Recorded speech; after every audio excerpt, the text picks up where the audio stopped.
हवा में उड़ रहे इस हेलीकॉप्टर में बैठे लोग जंगल में मौजूद एक खतरनाक डायनासोर पर गोलियां चला रहे थे, जिससे बचने के लिए वो डायनासोर एक डॉम को तोड़कर उसके अंदर घुस गया। पर उस डॉम के अंदर बहुत सारे उड़ने वाले डायनासोर मौजूद थे जो टूटे हुए उस डॉम से होते हुए सीधा उस हेलीकॉप्टर पर टूट पड़े और वो हेलीकॉप्टर नीचे गिर के क्रैश हो गया। पर डायनासोर तो हमारी धरती से कई साल पहले गायब हो चुके हैं, तो फिर ये सब क्या चल रहा है, ये जानने के लिए चलो इस कहानी में थोड़ा पीछे चलते हैं, जहां ग्रे नाम का एक बच्चा अपने कमरे में डायनासोर की 3D फोटोज देखने में मगन था, क्योंकि उसे डायनासोर से बेहद लगाव था। मगर तभी उसकी मां कैरिन कमरे में आकर जल्दी से ग्रे को अपने साथ बाहर ले गई, जहां गाड़ी में उसके पिता उसका इंतजार कर रहे थे। वहीं उस घर के बाहर ग्रे का बड़ा भाई जैक अपनी गर्लफ्रेंड को गुड बाय बोलने में लगा हुआ था, जिससे उसका मूड कुछ खास अच्छा नहीं लग रहा था। खैर, अब इस सब के बाद उन दोनों के माँ बाप उन्हें एयरपोर्ट ले आए, क्योंकि असल में वो उन्हें छुट्टियां गुजारने के लिए उनकी मौसी क्लेयर के पास भेजना चाहते थे, जो जुरासिक वर्ल्ड पार्क की मैनेजर है। तो अब एयरपोर्ट पहुंचकर ग्रे और जैक के माँ बाप ने अपने बच्चों को अलविदा कहा और वो दोनों भाई प्लेन में कोस्टा रिका पहुंचने के बाद एक आलीशान शिप पर सवार हो गए, जो उन्हें सीधा उस टापू पर ले जाने वाली थी जहां जुरासिक वर्ल्ड पार्क है। और उस शिप पर उन दोनों के अलावा और भी कई लोग मौजूद थे। खैर, अब जैसे ही वो शिप इज़ला नुबलर नाम के उस टापू पर पहुंची, तो वहां क्लेयर खुद उन्हें रिसीव करने नहीं आई, बल्कि उसने अपनी जगह अपनी असिस्टेंट जारा को भेजा, जो हाथ में बच्चों के नाम का बोर्ड पकड़े हुए उनका इंतजार कर रही थी। जिसके बाद जारा ने उन्हें होटल रूम ले जाने के बाद कहा कि तुम लोग फ्रेश हो जाओ और तुम्हारी मौसी तुमसे बाद में मिलेंगी। पर तभी ग्रे दौड़कर रूम की बालकनी पर गया और वहां से पूरे पार्क का नजारा देखकर दंग रह गया। इधर क्लेयर, जो इस पूरे पार्क की जिम्मेदारी संभाल रही थी, उसके लिए ये जीते जागते डायनासोर कोई कुदरत का करिश्मा नहीं, बल्कि सिर्फ बिजनेस का एक हिस्सा और पैसे कमाने का जरिया थे। वो वहां इन्वेस्टर्स को समझा रही थी कि अब लोग आम डायनासोर्स को देख देख कर बोर हो चुके हैं और उनमें अब वो पहले जैसी एक्साइटमेंट नहीं रही। यहाँ तक कि डायनासोर को देखना अब किसी चिड़ियाघर में हाथी देखने जैसा हो गया है। इसलिए पब्लिक की दिलचस्पी बनाए रखने के लिए उन्हें कुछ बड़ा और ज्यादा खूंखार चाहिए था। इसी लालच को पूरा करने और टिकट की बिक्री को बढ़ाने के लिए साइंटिस्ट ने लैब में कुदरत के असूलों को तोड़कर कुछ ऐसा बना दिया जो आज तक इस धरती पर मौजूद ही नहीं था। डॉक्टर हेनरी ने खुलासा किया कि ये नया डायनासोर टी-रेक्स से भी काफी बड़ा था और इसमें अलग अलग जानवरों का डीएनए मिक्स किया गया था, ताकि एक नया और खतरनाक जीव बन सके, जिसका नाम रखा गया था इंडोमाइनस रेक्स, एक ऐसा शैतान जिसके खून में ही तबाही लिखी हुई थी। इसी बीच जारा बच्चों को लेकर इनोवेशन सेंटर में आ गई, जहां ग्रे हर जगह जाकर स्क्रीन्स पर डायनासोर की इंफॉर्मेशन पढ़ने में लगा हुआ था, जबकि जैक वहां पर काफी बोर हो रहा था कि तभी वहां क्लेयर आ गई। पर इसमें हैरानी की बात ये थी कि क्लेयर को ये भी याद नहीं था कि उसके भांजों की उम्र क्या है, और जैक ने उसे याद दिलाया कि वो लोग 7 साल बाद मिल रहे हैं। जिस पर क्लेयर ने बहाना बनाकर कहा कि वो काम में बहुत बिजी है और उन्हें पासेस पकड़ाकर वापस जारा के हवाले करते हुए कहा कि तुम लोग मजे करो और मैं अपना काम खत्म करके वापस आती हूँ। तब क्लेयर की ये बात सुनकर जैक और ग्रे थोड़ा डिसअपॉइंट जरूर हुए थे, पर फिर भी वो पार्क घूमने के लिए निकल गए। खैर, अब इसके कुछ देर बाद क्लेयर की मुलाकात सिमोन से हुई, जो जुरासिक वर्ल्ड का मालिक था और खुद एक हेलीकॉप्टर उड़ाकर यहाँ आया था। तब क्लेयर ने उसे नए डायनासोर के बारे में अपडेट दी और सिमोन उसे देखने के लिए सीधा उसके पिंजरे की ओर जाने लगा। पर जब वो लोग कंट्रोल सेंटर में पहुंचे, तो वहाँ सिमोन उस जानवर का विशालकाय शरीर और उसकी खौफनाक शक्ल देखकर दंग रह गया। और ऊपर से क्लेयर ने बताया कि इसने अपने ही भाई बहन को मारकर खा लिया था। तब ये सुनकर सिमोन थोड़ा घबरा गया और उसने हिदायत दी कि पिंजरे की दीवार को थोड़ा और ऊंचा करना पड़ेगा। साथ ही उसने सजेस्ट किया कि ओवन ग्रेडी को बुलाकर एक बार सेफ्टी चेक करवा लिया जाए, क्योंकि ओवन जानवरों की फितरत को अच्छे से समझता था। क्योंकि सिमोन चाहता था कि ये पिंजरा पब्लिक के लिए खुलने से पहले ओवन वहां आकर हर चीज की तसल्ली कर ले। वहीं ओवन इस वक्त एक पिंजरे के ऊपर खड़ा होकर नीचे अपने 4 रैप्टोर्स ब्लू, चार्ली, डेल्टा और इको को ट्रेनिंग दे रहा था। अब वो उन्हें कमांड दे ही रहा था कि तभी वहां पर विक हॉस्किंस आ गया, जो इंजन कंपनी का सिक्योरिटी हेड है, और उसका मानना है कि रैप्टोर्स को मिलिट्री वेपन्स की तरह इस्तेमाल किया जाना चाहिए। उसने ओवन को समझाने की कोशिश भी की कि अगर ये रैप्टोर्स आतंकवादियों की गुफाओं में घुसकर उन्हें मार दें तो हमारे सोल्जर्स की जान बच जाएगी। लेकिन ओवन ने साफ इनकार इनकार करते हुए कहा कि ये मशीन्स नहीं जानवर हैं, इन्हें कंट्रोल नहीं किया जा सकता। इसी बीच वहाँ काम करने वाला एक नया वर्कर गलती से रेप्टोज के पिंजरे में गिर गया, जिसे देखते ही रेप्टोज ने उस पर हमला करने के लिए दौड़ लगा दी, जिसे देखकर सब चिल्लाने लगे। लेकिन ओवन बिना सोचे समझे गेट के नीचे से अंदर घुस गया और उसने वर्कर को पीछे करते हुए खुद रेप्टोज का सामना किया। तब उन चारों खूंखार रेप्टोज ने ओवन को घेर लिया, लेकिन ओवन ने बड़ी ही शांति से हाथ आगे करके उन्हें शांत रहने का इशारा किया और अपनी जान पर खेलकर उस वर्कर की जान बचा ली। और जैसे ही वो वर्कर बाहर निकला तो ओवन भी तुरंत गेट के नीचे से रोल करके बाहर आ गया। पर हॉस्किन भी ये सब ध्यान से देख रहा था और उसके दिमाग में अब भी वही खुराफात चल रही थी कि इन जानवरों को वेपनाइज किया जा सकता है। दूसरी ओर बच्चे मोसासॉरस शो देखने गए हुए थे, जहां एक विशाल स्विमिंग स्टेडियम लोगों से भरा हुआ था। अनाउंसर ने बताया कि मोसासॉरस को खाना दिया जा रहा है और तभी एक बड़ी सी ग्रेट व्हाइट शार्क को रस्सी से लटका दिया गया, जिसके बाद अचानक पानी के अंदर से मोसासॉरस निकला, जिसने एक ही झटके में शार्क को निगल लिया, जिससे पानी के छींटे लोगों पर पड़े और ये देखकर जैक और ग्रेग काफी खुश हुए। खैर अब इसके बाद क्लेयर अपनी गाड़ी ड्राइव करके ओवन के घर पहुंची, जो उस वक्त अपनी बाइक को ठीक कर रहा था। क्लेयर ने वहां सीधा मुद्दे की बात करते हुए बताया कि मिस्टर सिमोन चाहते हैं कि ओवन इंडोमाइनस रेक्स के पिंजरे की जांच करे, जिस पर ओवन ने मजाक उड़ाते हुए कहा कि क्या तुमने फिर से कोई नया मॉन्स्टर बना दिया है। पर क्लेयर ने उसकी बात को इग्नोर करके उससे रिक्वेस्ट की, जिसके बाद ओवन आखिरकार मान ही गया। अब ओवन और क्लेयर जब उस डायनासोर के पिंजरे में पहुंचे तो कंट्रोल रूम के गार्ड ने कंफर्म किया कि डायनासोर अंदर ही है, लेकिन जब ओवन ने ग्लास के थ्रू देखा तो उसे वहां कुछ भी नहीं दिखा। ओवन ने नोटिस किया कि दीवार पर बड़े बड़े पंजों के निशान थे, जिससे ऐसा लग रहा था जैसे डायनासोर दीवार पर चढ़कर भाग गया हो। इस नजारे को देखकर क्लेयर बुरी तरह से घबरा गई थी और उसने तुरंत कंट्रोल रूम में फोन करके ट्रैकिंग डिवाइस चेक करने को कहा, मगर डिवाइस चेक करने में थोड़ा सा वक्त लग रहा था। और इसी बीच क्लेयर ने गलती से मान लिया कि डायनासोर भाग चुका है, इसलिए वो गाड़ी लेकर वहां से निकल पड़ी। दूसरी ओर ओवन और दो सिक्योरिटी गार्ड्स पिंजरे के दरवाजे से अंदर गए ताकि उन पंजों के निशानों को करीब से चेक कर सकें, लेकिन वो अभी उन निशानों को देख ही रहे थे कि तभी कंट्रोल रूम में एक लड़की ने क्लेयर को चिल्लाकर बताया कि ट्रैकिंग डिवाइस के मुताबिक वो डायनासोर अभी भी पिंजरे के अंदर ही है। असल में रेक्स ने दीवार पर वो निशान सिर्फ धोखा देने के लिए बनाए हुए थे और वो वहीं छुपा हुआ था। यहाँ तक कि उसने अपना बॉडी टेम्परेचर भी लो कर लिया था ताकि थर्मल कैमरास उसे ना पकड़ सकें, जिसका मतलब था कि वो बहुत इंटेलिजेंट था। मगर जैसे ही ये खबर ओवन तक पहुंची तो वो लोग बुरी तरह से डरकर भागने लगे, जबकि रेक्स ने उनका पीछा करना शुरू कर दिया था। उनमें से एक गार्ड इतना ज्यादा घबरा गया था कि उसने हड़बड़ी में पिंजरे का दरवाजा खोल दिया और भागने की कोशिश की। वहीं ओवन भी अपनी जान बचाकर भाग रहा था, लेकिन दरवाजा खुलने की वजह से रेक्स सब कुछ तोड़ते हुए बाहर आ गया और जिस वर्कर ने दरवाजा खोला था रेक्स ने उसे वहीं मार दिया। पर ओवन किसी तरह एक गाड़ी के नीचे छुप गया और उसने तुरंत पेट्रोल पाइप को काटकर अपने ऊपर तेल छिड़क लिया ताकि डायनासोर उसे सूंघ ना सके। और उसका ये आइडिया काम भी कर गया, क्योंकि रेक्स ने जब वहां आकर सूंघा तो उसे वो नहीं मिला, जिसके बाद वो जंगल की ओर चला गया।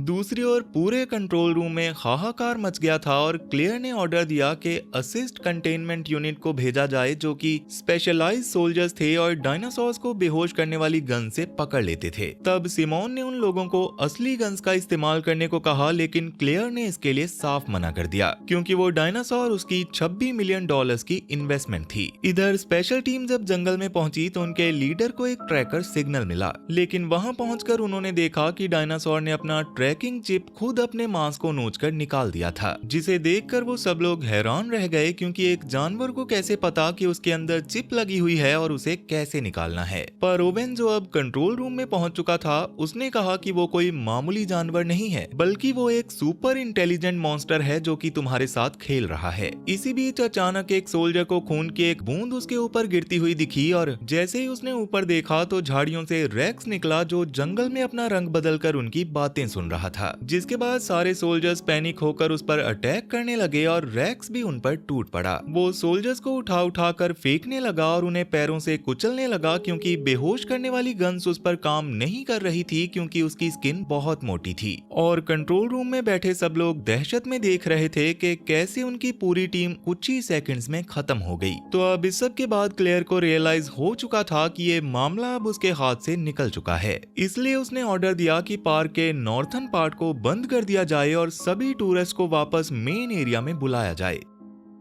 मगर इसी बीच जैक और ग्रे जायरोस्फीयर राइड ले चुके थे, जो एक कांच की गोल बॉल जैसी गाड़ी थी जिसे खुद कंट्रोल करके डायनासोर्स के बीच घुमाया जा सकता था। तब उस राइड को बंद करने के लिए एक अनाउंसमेंट हुई, लेकिन जैक जो कि रूल्स को तोड़ने में माहिर था, वो जायरोस्फीयर को ऑफ रोड ले जाकर जंगल के अंदर चला गया जहाँ जाना सख्त मना था। ग्रे इस सबसे बहुत डर रहा था, पर जैक ने उसे समझाया कि कुछ नहीं होगा। जिसके बाद वो एक खुले मैदान में आ पहुंचे जहाँ एंकिलोसॉरस घूम रहे थे, लेकिन इसी बीच वहां पर रेक्स आ गया और सारे एंकिलोसॉरस घबराकर चिल्लाने लगे। इसी बीच ग्रे ने कांच में एक रिफ्लेक्शन देखा जिसमें रेक्स ठीक उनके पीछे खड़ा था, जिसे देखकर जैक और ग्रे की हालत पूरी तरह से खराब हो चुकी थी। रेक्स ने पहले एंकिलोसॉरस पर हमला किया और जवाब में एंकिलोसॉरस ने भी उसे अपनी पूंछ से मारा, लेकिन रेक्स ने उसे पलट दिया और उसके सॉफ्ट पेट को काटकर उसे मार डाला। और इस लड़ाई के बीच एक एंकिलोसॉरस की पूंछ गलती से जैक और ग्रे की जायरोस्फीयर से टकरा गई, जिससे कांच की बॉल घूमते हुए उल्टी हो गई। यानी कि वो दोनों बच्चे अब उल्टे लटके हुए थे और उनके सामने मौत बनकर रेक्स खड़ा था।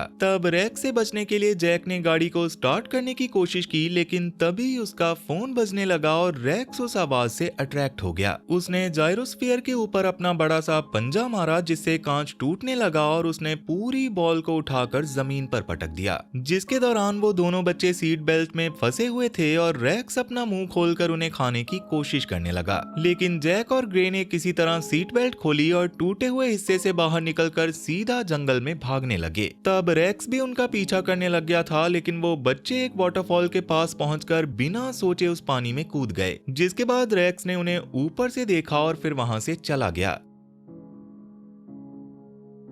वहीं क्लेयर और ओवन को भी पता चल गया था कि बच्चे मुसीबत में हैं, इसलिए वो गाड़ी में बैठकर उन्हें ढूंढने के लिए निकल चुके थे। क्लेयर इस वक्त बहुत घबराई हुई थी और वो लगातार बच्चों को फोन ट्राई कर रही थी, लेकिन उसे कोई भी सिग्नल नहीं मिल रहा था। तब थोड़ी ही देर में वो लोग उस जगह पहुंच गए जहां एंकिलोसॉरस की डेड बॉडी पड़ी थी और ओवन ने नोटिस किया कि रेक्स ने उसे खाया नहीं बल्कि बस मार दिया था, जिससे ये बात तो साफ हो गई थी कि रेक्स ये सब भूख की वजह से नहीं बल्कि शौक के लिए कर रहा था। अब इसके बाद वो लोग उस लोकेशन पर पहुंचे जहां जायरोस्फीयर आखिरी बार ट्रैक हुई थी और वहां का मंजर देखकर क्लेयर के पैरों तले जमीन खिसक गई, क्योंकि जायरोस्फीयर के चिथड़े उड़े हुए थे। वहां ओवन को रेक्स का एक टूटा हुआ दांत मिला जो जायरोस्फीयर में फंसा हुआ था, जिसे देखकर क्लेयर रोने लगी। लेकिन ओवन ने थोड़ा इधर उधर देखकर पाया कि सीट बेल्ट खुली हुई थी, यानी कि बच्चों ने भागने की कोशिश की होगी। जिसके बाद उसने जमीन पर पैरों के निशान देखकर कहा कि हमें यहाँ से जाना होगा, क्योंकि बच्चे अभी भी खतरे में हैं। अब झरने के पास पहुंचकर ओवन ने कीचड़ को देखकर अंदाजा लगाया कि बच्चे पानी में कूद गए थे और वो सेफ हैं, जिसे सुनकर क्लेयर ने थोड़ी सी राहत की सांस ली।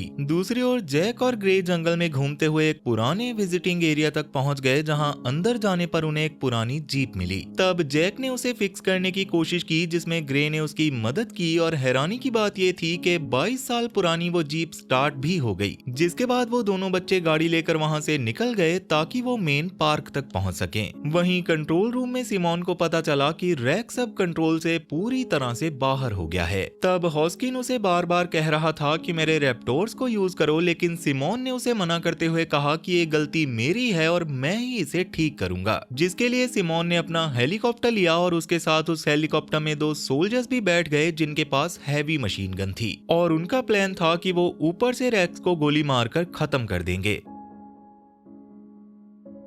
वहीं ओवन और क्लेयर भी उस पुरानी बिल्डिंग के पास पहुंच चुके थे, लेकिन थोड़ी ही देर में वहां पर रेक्स भी आ गया और उन्हें पता चला कि बच्चे जीप लेकर भाग गए हैं। और जब रेक्स उनके ऊपर हमला करने ही वाला था तो ओवन और क्लेयर छुप गए, लेकिन इसके बावजूद रेक्स ने उन्हें ढूंढकर उन पर हमला कर दिया और वो दोनों अपनी जान बचाने के लिए भागने लगे। इधर सिमोन का हेलीकॉप्टर रेक्स को ढूंढने में कामयाब हो गया था और गनर ने उस पर गोलियां चलाना शुरू कर दिया था, जिससे बचने के लिए रेक्स जंगल में भागने लगा, लेकिन हेलीकॉप्टर ने उसका पीछा नहीं छोड़ा। तब भागते भागते रेक्स एक डोम की दीवार को तोड़कर अंदर घुस गया और ये वो जगह थी जहां उड़ने वाले डायनासोर बंद थे। मगर रेक्स को देखकर वो डायनासोर घबरा गए और दीवार टूटने की वजह से वो लोग वहां से बाहर निकल गए। पर अगले ही पल उन्होंने सिमोन के हेलीकॉप्टर पर हमला कर दिया, जिससे सिमोन का हेलीकॉप्टर से कंट्रोल खोने की वजह से वो क्रैश हो गया और सिमोन की इस हादसे में मौत हो गई। पर इस धमाके में पक्षियों का पिंजरा पूरी तरह से खुल गया था, जिससे सब उड़ने वाले डायनासोर और वहां से आजाद हो गए, जिसके बाद वो उड़ते हुए सीधा मेन पार्क की ओर जाने लगे जहां हजारों की तादाद में टूरिस्ट मौजूद थे। तब इसी बीच हॉस्किन ने कंट्रोल रूम में टेक ओवर करके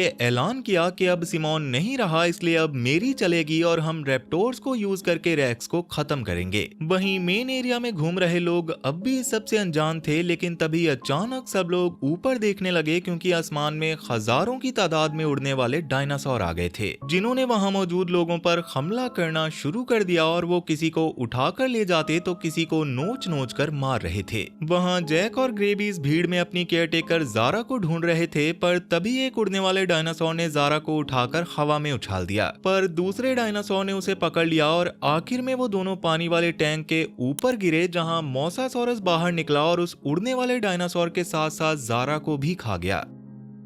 तब तक ओवन और क्लेयर ने भी भीड़ में बच्चों को ढूंढ लिया था और वो लोग बच्चों को बचाकर वहां से जाने लगे, पर तभी ओवन को खबर मिली कि हॉस्किन ने रैप्टोर्स को रिलीज करने का प्लान बना लिया है। पर ओवन जानता था कि अगर वो वहां नहीं गया तो वो लोग रैप्टोर्स को मरवा देंगे या फिर उनका गलत इस्तेमाल करेंगे। वहीं हॉस्किन ने रैप्टोर्स पर कैमरा सेटअप कर दिया था ताकि वो उन पर नजर रख सके, जिसके साथ ही वहां पर बहुत सारे मिलिट्री व्हीकल्स खड़े थे और सोल्जर्स भी गन लोड करके तैयार थे। पर इसी बीच वहां पर ओवन पहुंच गया और उन दोनों में काफी बहस हुई, मगर इस वक्त उनके पास कोई और रास्ता न होने की वजह से उन्हें हॉस्किंस की बात माननी ही पड़ी। तब ओवन ने अपने रैप्टोर्स के पास जाकर उन्हें रेक्स की स्मेल सूंघाई और फिर उन्हें छोड़ दिया, जिसके बाद वो चारों रैप्टोर्स फुल स्पीड में जंगल की ओर दौड़ पड़े। इधर क्लेयर ने बच्चों को एक सेफ ट्रक में बिठाया जहां वो दोनों बच्चे स्क्रीन पर आ रही रैप्टोर्स के कैमरे की लाइव फीड देखने लगे। अब तक रैप्टोर्स रेक्स की खुशबू को फॉलो करते हुए जंगल में पहुंच गए थे और सैनिक भी उनके पीछे थे,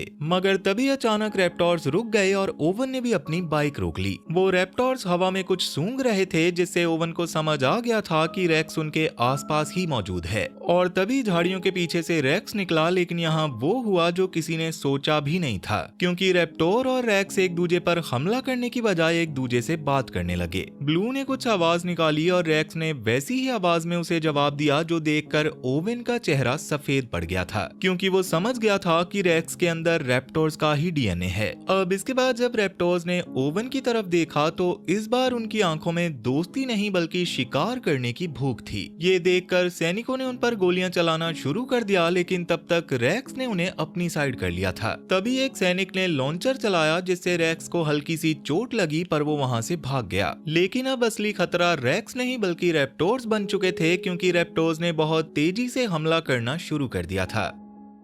उधर ओवन भी सोल्जर्स के साथ अपनी जान बचाने के लिए भाग रहा था कि तभी एक रैप्टोर चार्ली उसके सामने आ गई, जिसे देखकर ओवन ने गन नीचे की और वो चार्ली से बात करने की कोशिश करने लगा, लेकिन तभी पीछे से एक रॉकेट आकर चार्ली को लगा और उसकी वहीं पर मौत हो गई। तब ओवन दुख और गुस्से में वहां से निकला और क्लेयर जो ट्रक में बच्चों के साथ ये सब होते हुए देख रही थी, वो समझ चुकी थी कि उनका प्लान फेल हो गया है। पर तभी अचानक एक रैप्टोर ने उनके ट्रक पर भी हमला कर दिया, जिससे जैक और ग्रे डर कर चीखने लगे, जिससे बचने के लिए क्लेयर ने ट्रक स्टार्ट किया और पूरी स्पीड में उसे भगाने लगी, लेकिन रैप्टोर खिड़की तोड़कर उन पर हमला करने की कोशिश करता रहा। पर जैसे तैसे वो लोग वहां से भाग निकले और रास्ते में उन्हें ओवन मिला, जो बाइक से आ रहा था, और ओवन के कहने पर वो सब लोग उसके पीछे लैब की ओर जाने लगे। दूसरी ओर हॉस्किन अपने आदमियों के साथ लैब से डायनासोर एम्ब्रियोस चुरा रहा था ताकि वो इन्हें लेकर यहाँ से भाग सके, और डॉक्टर वू को उसने पहले ही हेलीकॉप्टर में बिठाकर यहाँ से भेज दिया था। पर इसी बीच ओवन, क्लेयर और बच्चे लैब में आ पहुंचे और उन्होंने हॉस्किन को पकड़ लिया, मगर हॉस्किन अभी भी अपनी जिद पर अड़ा हुआ था और समझाने की कोशिश कर रहा था कि रेक्स एक बायोलॉजिकल वेपन है और यही हमारा फ्यूचर है। अब वो ये सब बोल ही रहा था कि तभी वहां उनकी मौत बनकर डेल्टा आ पहुंची, मगर हॉस्किन ने उससे डरने की बजाय ओवर स्मार्ट बनते हुए वही गलती कर दी जिसके लिए ओवन ने उसे मना किया था। उसने ओवन की नकल करते हुए अपना हाथ आगे बढ़ाया ताकि वो उस जानवर को कंट्रोल करने का नाटक कर सके, पर डेल्टा ने पहले तो उसे हैरानी भरी नजरों से देखा, लेकिन अगले ही पल उसकी नजर हॉस्किन के हाथ पर गई और उसने बिना वक्त गवाए उसके हाथ को चबा लिया, और इससे पहले कि हॉस्किन चीख पाता, डेल्टा ने सीधा उसके गले पर वार किया, जिससे हॉस्किन का किस्सा वहीं पर खत्म हो गया। अब इस खौफनाक मंजर को देखकर ओवन, क्लेयर और दोनों बच्चे वहां से अपनी जान बचाकर भागे, लेकिन डेल्टा ने उनका पीछा नहीं छोड़ा था। भागते भागते वो लोग इनोवेशन सेंटर की बिल्डिंग में घुस गए, मगर वहां राहत मिलने की बजाय उनकी मुसीबत और बढ़ गई क्योंकि एक और रैप्टोर इको वहां पर पहुंच चुकी थी। तब जैसे तैसे वो लोग बिल्डिंग से निकलकर बाहर मेन स्ट्रीट पर आए, लेकिन वहां उनकी किस्मत ने पूरी तरह से जवाब दे दिया क्योंकि चारों ओर से उन्हें रैप्टोर्स ने घेर लिया था और ब्लू, डेल्टा और इको तीनों वहां मौजूद काफी गुस्से में लग रहे थे। पर ऐसे नाजुक वक्त में जहां मौत सामने खड़ी थी, ओवन ने बड़ी हिम्मत दिखाई और उनके सामने जाकर शांति से अपनी गन नीचे रख दी। उसी वक्त ओवन ने सीधा ब्लू की आंखों में देखा क्योंकि उसे पूरा यकीन था कि ब्लू के अंदर आज भी वो पुराना रिश्ता और वफादारी कहीं न कहीं जिंदा है। उसने धीरे धीरे अपना हाथ आगे बढ़ाया और ब्लू के सर पर लगा वो कैमरा वाला बेल्ट खोल दिया जिसे खौस्किन ने लगाया था। और जैसे ही वो बेल्ट हटा तो ब्लू को महसूस हुआ कि वो आजाद है, जिससे वो तुरंत ही शांत हो गई। उसे याद आ गया कि ओवन उसका मालिक नहीं बल्कि उसका दोस्त है। लेकिन तभी वहां पर रैक्स आ पहुंचा जिसने अपनी तेज दहाड़ से ब्लू को इंसानों को मारने को कहा। पर यहाँ सीन पूरी तरह से पलट गया क्योंकि ब्लू ने रैक्स का हुक्म मानने से साफ मना कर दिया। वो ओवन के सामने सीना तान कर खड़ी हो गई और उल्टा रैक्स पर ही चिल्लाने लगी। लेकिन अपने हुक्म की नाफरमानी देखकर रैक्स आग बबूला हो गया और उसने अपनी भारी भरकम पूंछ से ब्लू को एक जोरदार झटका मारा, जिससे ब्लू हवा में उड़ती हुई दीवार से टकराकर बेहोश हो गई। जिसे देखकर डेल्टा और इको अपने लीडर का बदला लेने के लिए रैक्स पर टूट पड़े और ओवन ने भी मौका देखकर अपनी गन उठा ली और रैक्स पर फायरिंग करना शुरू कर दिया। हालांकि उसकी गोलियों का उस पर कोई असर नहीं हो रहा था। वहीं दूसरी ओर घबराते हुए ग्रे का कहना था कि अगर उन्हें इस मॉन्स्टर को हराना है तो उन्हें एक ताकतवर डायनासोर चाहिए। तब ये बात सुनकर क्लेयर की आंखों में चमक आ गई क्योंकि वो समझ चुकी थी कि रैक्स को कोई इंसान या फिर रैप्टोर नहीं बल्कि उसे टक्कर देने के लिए शिकारियों के राजा टी-रेक्स की जरूरत है। जिसके लिए क्लेयर ने एक फ्लेयर टॉर्च हाथ में ली और रेडियो पर कंट्रोल वाले लड़के को ऑर्डर दिया कि पिंजरे 9 का दरवाजा खोल दो। जिसे सुनकर उस लड़के ने डर के मारे कांपते हुए कहा कि क्या तुम पागल हो गई हो। लेकिन क्लेयर ने उस पर चिल्लाकर कहा कि जितना कहा है बस उतना करो। जिसके बाद क्लेयर हिम्मत करके पिंजरे 9 के दरवाजे के सामने जाकर खड़ी हो गई, जहां दरवाजा धीरे धीरे ऊपर उठा और उस गहरे अंधेरे से टी-रेक्स ने अपना कदम बाहर रखा। इसी दौरान इंडोमाइनस रैक्स ने डेल्टा और इको को एक एक करके मार दिया और अब वहां सिर्फ ओवन बचा था जिसकी तरफ भी वो तेजी से बढ़ रहा था। पर तभी क्लेयर ने अपना फ्लेयर जलाया और टी-रेक्स का ध्यान अपनी ओर खींच लिया। जिसके बाद वो अपनी पूरी जान लगाकर दौड़ी, जिससे टी-रेक्स उसे अपना शिकार समझकर उसका पीछा करने लगा। तब मौका मिलते ही क्लेयर ने वो फ्लेयर इंडोमाइनस रैक्स की ओर भेज दिया, जिसके बाद उन दोनों विशालकाय डायनासोर्स के बीच एक भयानक लड़ाई होना शुरू हो गई। टी-रेक्स इस लड़ाई में अपनी पूरी जान लगा रहा था, लेकिन वो इंडोमाइनस रैक्स के सामने कमजोर पड़ने लगा और ऐसा लग रहा था कि शायद इंडोमाइनस रैक्स ही जीत जाएगा। लेकिन इसी बीच बेहोश पड़ी ब्लू को होश आ गया और उसने तेज रफ्तार से भागते हुए सीधा रैक्स पर हमला कर दिया। तब इसी डिस्ट्रैक्शन का फायदा उठाकर टी-रेक्स वापस इस लड़ाई में रैक्स पर हावी हो गया और लड़ते लड़ते वो तीनों पानी वाले एरिया की रेलिंग के पास आ गए, जहां अचानक पानी की गहराई से मोसासॉरस ऊपर आया और उसने अपने बड़े बड़े जबड़े में इंडोमाइनस रैक्स की गर्दन पकड़ ली। जिसके बाद वो उसे खींचकर पानी की गहराई में ले गया, जहां आखिरकार इंडोमाइनस रैक्स का अंत हो गया। अब इस सब के बाद मेन स्ट्रीट पर गहरा सन्नाटा छा गया क्योंकि टी-रेक्स और ब्लू आमने सामने खड़े थे और ऐसा लग रहा था कि टी-रेक्स अब ब्लू को खा जाएगा। लेकिन टी-रेक्स ने ब्लू को देखा और अपना सर हिलाया और शांति से वहां से चला गया, जिससे ये साबित हो गया कि जानवरों में भी एक दूसरे के लिए रिस्पेक्ट होती है। अब इस सब के बाद ब्लू ओवन की ओर मुड़ी और ओवन ने उसे देखकर हल्का सा सर हिलाया, जैसे वो कह रहा हो कि तुम आजाद हो। और ब्लू आखिरी बार उन्हें देखने के बाद जंगल में भाग गई। पर क्या डॉक्टर वू जो एम्ब्रियोस लेकर भागा था वो इससे भी बड़ा खतरा पैदा करेगा? आपको इसके बारे में क्या लगता है मुझे कमेंट करके जरूर बताना, क्योंकि ये कहानी यहीं पर खत्म हो चुकी है। तो वीडियो पसंद आई हो तो वीडियो को लाइक जरूर करना, और अगर तुम इस चैनल पर पहली बार आए हो तो जल्दी से इस चैनल को सब्सक्राइब कर लो, क्योंकि मैं अक्सर इस चैनल पर ऐसी इंटरेस्टिंग वीडियोस लाता रहता हूँ। तो चलो फिर मैं अब आपसे मिलूंगा ऐसी ही एक और इंटरेस्टिंग वीडियो के साथ, और तब तक के लिए टाटा और गुड बाय।